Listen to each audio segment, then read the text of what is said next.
Today we're going to do a video on how I like to set up my finger spools for running SMBs, etc. Before we do that, I want to talk about decompression interval gear. If you're looking for some dive apparel, check them out, decompressioninterval.com. I've got hats, rash guards, shorts, full clothing line. The rash guard I'm wearing right now, I've been wearing it for about a month now. Material's great and the detailing is great. On here they've put in the color chart for your advanced class and MOD chart and Dalton's triangle. Just go to decompressioninterval.com and check them out. For a brand new finger spool, some of the things you're going to need are lighter, a cutting instrument, the double ender, the spool, and for the way I like to set it up, you need to go to a craft store and find some acrylic beads in a small size and a larger size. I didn't have an acrylic bead this large for this trim, so I found in my Save a Dive kit a winding handle off of an old reel that broke off. And then go to your local saltwater fishing store and find the high test barrel swivels for this. When you first get most reels, they're going to be really overspun. So you see none of the holes are actually usable. So the first thing we're going to do is take off about 20 feet of line is what I like to take off. So we'll do that.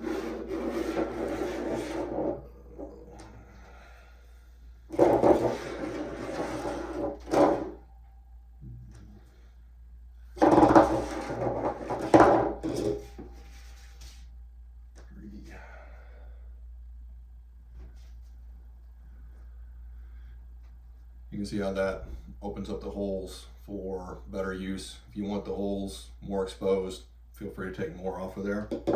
And we're just going to trim that off, seal the ends. The excess line, don't throw that away. There's 1,001 uses. Put it in your Save a Dive kit and leave it there.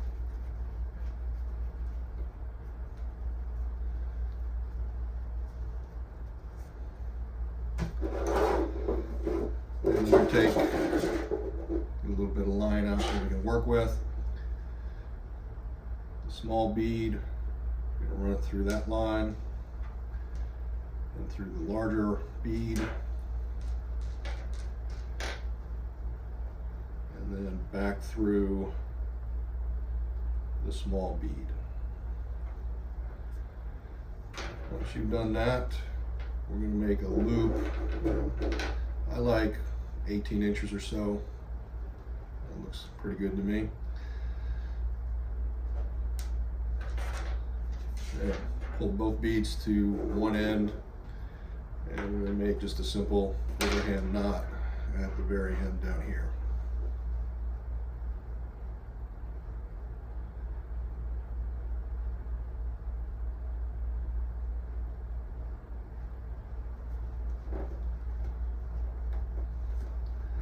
And we're going to take that small bead and run it down to your first knot. We'll get to why I do that in just a minute. Then we're going to put a second knot right above that. This holds the small bead in place, and it also gives me a second knot because one is none and two is one. Then we're going to come up here to the end, bring the large bead up, and maybe a thumb width or two down.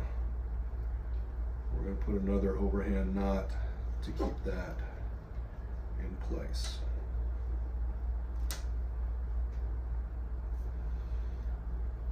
There. These two beads do a couple of things. One is if you are not particularly dexterous, barehanded, or even with gloves, we're going to need to put something through there. Most people, they make a little loop in the line. I don't like that because with gloves I can't feel that.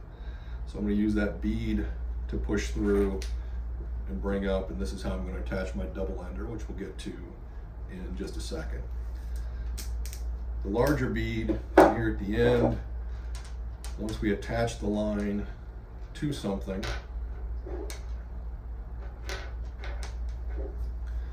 and secure it off, it gives me something substantial to purchase onto rather than a tiny piece of string. And it doesn't seem to get in the way at all for what the purposes that I use it for. And what do we need the barrel swivel for? Anybody that's used a spool before knows that as you wind it up or send an SMB to the top, it twists and you end up with this twisted line here and trying to untwist it and it gets all kinked up. So we're going to install this barrel swivel in there so that as we're sending SMB up or winding it up, it'll untwist automatically. So I'm going to go about 3 or 4 hand widths down. If you're using this for an SMB, you can actually put this at the 15-foot mark. It's up to you. I like it kind of close myself. So get about 3 or 4 hand widths down. So I like, just cut it, seal the ends again.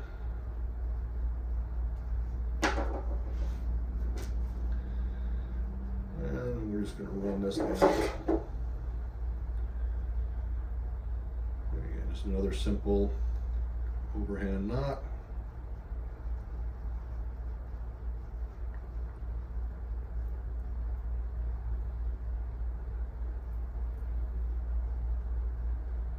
About there, the end.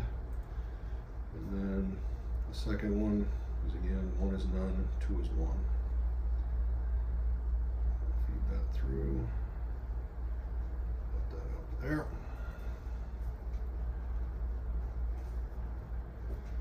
And then we're going to do the same thing on this side.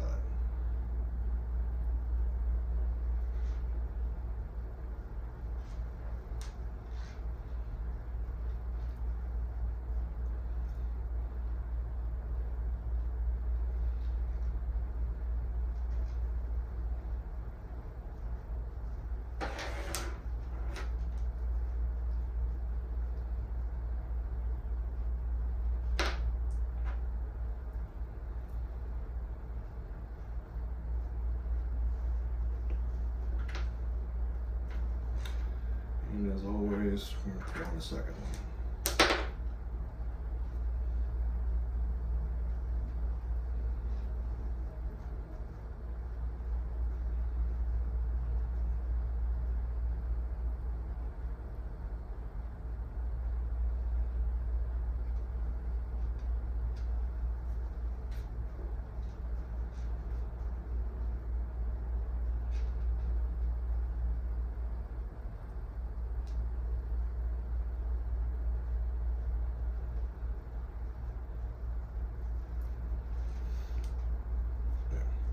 Now as the SMB is heading for the surface or you're winding the line up, it can spin without twisting the line up. And to prep it for use, I'm sure you've seen 100 other videos that talk about not hooking the bolt snap directly on here. I'll show you how I like to set it up so that we don't have that bolt snap pop off, creating a mess. So once you get the line rolled back up, we're just going to push that bead through one of the holes.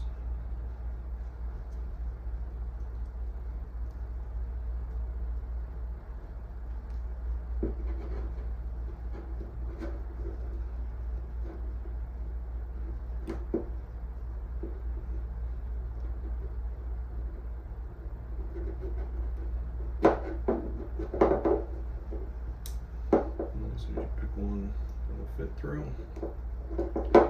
Need to loosen that knot up a little bit. Put the knot on too tight, you can't get the bead to do its thing right, so we're just going to loosen that knot a little bit, get some more room to play with.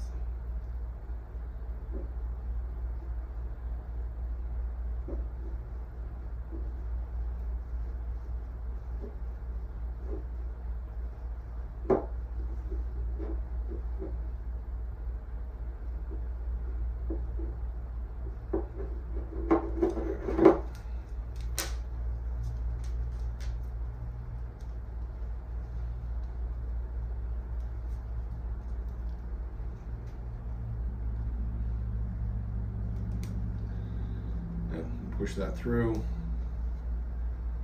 feed the knot through, pull the whole thing up nice and snug. And we're gonna take the double ender, clip it on, turn the double ender around, wrap it once, twice, 3 times. The rest of it, we're just gonna wrap around the double ender till you get to the end. And this way you can leave it loose. It's not banging, it's not popping off, it's not coming undone, and you can still use the double ender to clip it off wherever you need to. And to deploy it, just unwind it, clip that off, pull that out, do whatever you need to do. And then when you're done, again, push the bead through, pull through, nice and tight. Once, twice, 3 times, 1, 2, that's about all I'm gonna get on that. And there's your spool. Hope you enjoyed the video. Again, check out decompressioninterval.com. Have a great day.